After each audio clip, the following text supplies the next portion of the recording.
Everyone, hello standard fourth. आज हम पढ़ेंगे हमारा जो नाटक था थप रोटी थप दाल, उसकी एक्सरसाइज पेज नंबर 88। देखो, कोई और शीर्षक। नाटक का नाम थप रोटी थप दाल क्यों है? तुम्हें इसे क्या शीर्षक देना चाहिए? तो हम कह सकते हैं रोटी के बच्चों का, रोटी का खेल, ये भी नाम हम दे सकते हैं। आवाज वाले शब्द। थप रोटी थप दाल। थप शब्द से लगता है किसी तरह की आवाज है। आवाज का मजा देने वाले और भी बहुत से शब्द है, जैसे टप खट। ऐसे कुछ शब्द तुम भी लिखो। तो हम ऐसे शब्द लिख सकते हैं जिससे हमें सुनने में भी मजा आता है।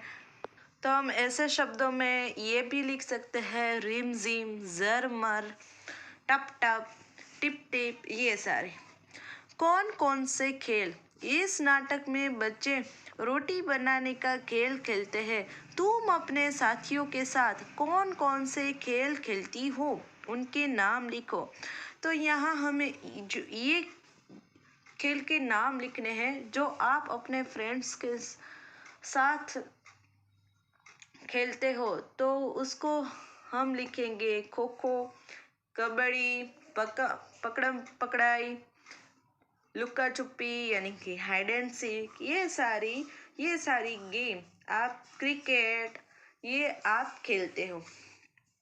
अब देखो, सोच कर बताओ क नीना चुनू और टिंकू से ही दाल क्यों बनवाना चाहती होगी। तो पता है इस नीना है इस चुनू और टिंकू को थोड़ा सा परेशान करना चाहती थी, क्योंकि उसे पता था कि ये चुन्नू और टिंकू से दाल पकने वाली तो है नहीं, बाद में उसका मजाक बना सके, इसलिए।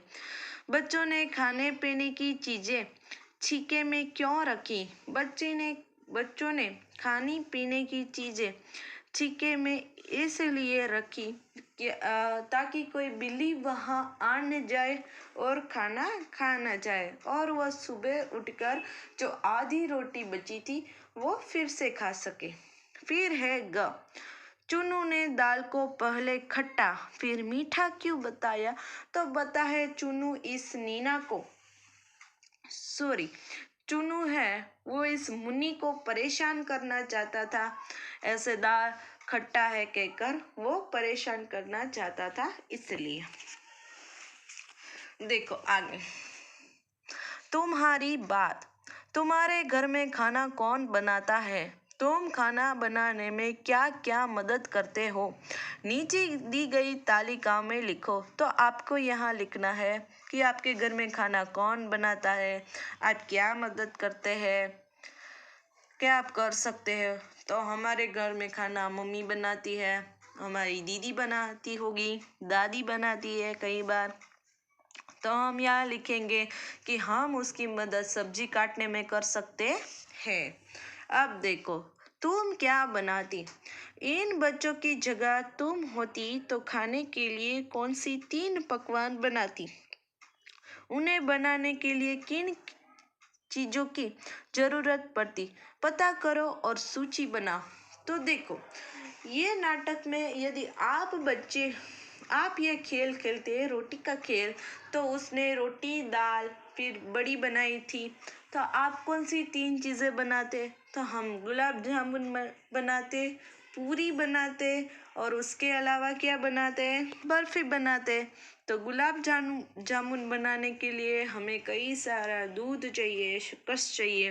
बर्फी बनाने के लिए भी कई सारी मलाई और ये सब चीज़ें चाहिए। पूरी बनाने के लिए बहुत सारा आटा चाहिए। तो ये सारी चीज़ें हम बनाते। अब देखो आगे की एक्सरसाइज। मट्ठा बनाइए। सरला ने कहा, मैं दही का मट्ठा चला दूंगी। दही का मट्ठा चलाने का मतलब है दही मिलाना, दही से लच्छी या छाछ बनाना। अब देखो, इस नाटक में सरला ने कहा था ना कि मैं दही का मट्ठा बनाऊंगी, तो उसका मीनिंग होता है कि दही से अच्छी लस्सी बनाना या छाछ बनाना। सरला को इस काम के लिए किन किन चीज़ों की ज़रूरत होगी, उनके नाम लिखो। तो दही का मट्ठा बनाने के लिए पहले तो बहुत सारा दही चाहिए, मलाई चाहिए, उसके अलावा शक्कर चाहिए, तो ये सारी चीज़ें चाहिए। ख, बिलोना, घोलना और फेंटना, इन तीन नामों में क्या फ़र्क है? बातचीत करो और पता लगाओ।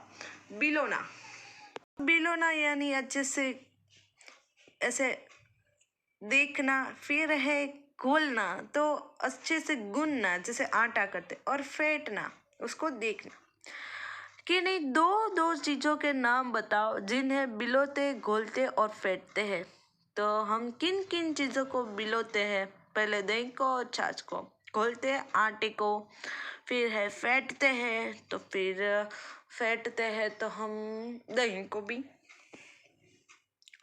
फिर है घ, सरला ने रई से मट्ठा बिलोया। रई को मथनी भी कहते हैं। रसोई के दूसरे बर्तनों को तुम्हारे घर की भाषा में क्या कहते हैं? कक्षा में इस पर बातचीत करो और एक सूची बनाओ। तो हमारे घर पे जो बर्तन होते हैं जिसमें हम खाना खाते हैं, उसको हम गुजराती में क्या कहते हैं वो हमें यहाँ लिखना है। तो वो तो हम थाली भी कह सकते हैं ना।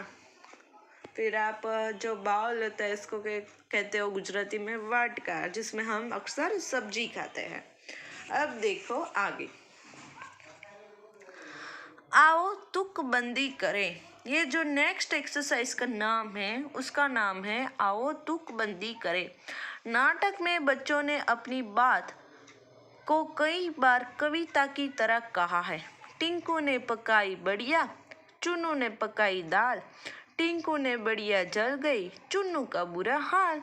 तो ये सारे बच्चे ने, पता है ना, बीच बीच में हमारा जो नाटक था उसमें अपनी बात है वो इस कविता के दौरान रजू की है। तो अब तुम भी नीचे लिखी पंक्तियों को कुछ जोड़ो। तो यहाँ हमें क्या करना है, ये ऊपर की तरह इस पंक्तियों को जोड़ना है। घंटी बोली टन टन टन, भैया कहाँ चले भाई कहाँ चले हम तुम। रेल चली भाई रेल चली, चुक चुक कर रेल चली। कल की छुट्टी परसों इतवार, कल हम पकाएंगे रोटी दाल। तो इस तरह आप ये इस राइम को अपनी तरीके से भी कंप्लीट है वो कर सकते हो। तो यहाँ तो सिर्फ ये बताया था कि हमारे जैसे ये,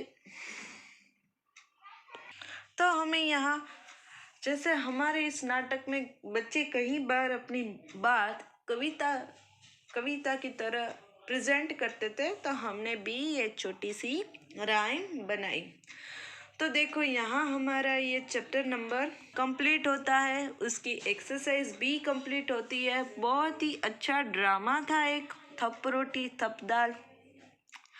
आपकी तरह ही बच्चे थे, वो भी कैसे खेलते हैं ना, आप इन्हीं बच्चों की तरह खेलते हो। लड़कियां अक्सर खाना पकाने का खेल खेलती है खिलौने लेकर, तो ये खेल उसी के ही बेस था। तो इस चैप्टर की आपको है वो PDF मिल जाएंगी, फिर आपको इस चैप्टर को अपनी वर्क बुक में लिखना है। अब हम हमारा जो चैप्टर नंबर 11 है वो पढ़ेंगे। देखो, चैप्टर नंबर 11 का नाम है पढ़कू की सूझ। पढ़कू किसे कहते हैं पता है? पढ़कू यानी कि जो सारा दिन पढ़ता ही रहता है, जिसके हाथ में किताब होती है, जो पढ़ता ही रहता है, उसे हम पढ़कू कहते हैं। तो यहाँ है पढ़कू की सूझ यानी कि उसकी बुद्धि। तो कहानी तो बहुत ही अच्छी है, पढ़कू की सूझ। तो देखते हैं कहानी में क्या होगा। एक पढ़कू यानी कि जो पढ़ता रहता है, जिसके पास अक्सर हम किसी को कहते हैं कि भाई ये तो बहुत पढ़कू है, यानी कि सारा दिन पढ़ता ही रहता है। तो ये कहानी हमारी पढ़कू की सूझ एक ऐसे ही आदमी के बारे में है जो पूरा दिन पढ़ता रहता है और उसकी बुद्धि के बारे में, सूझ यानी कि उसके विचार, उसके तर्क। तो इस कहानी को तो हम नेक्स्ट सेशंस में ही पढ़ेंगे। तो तब तक के लिए गुड बाय टू ऑल।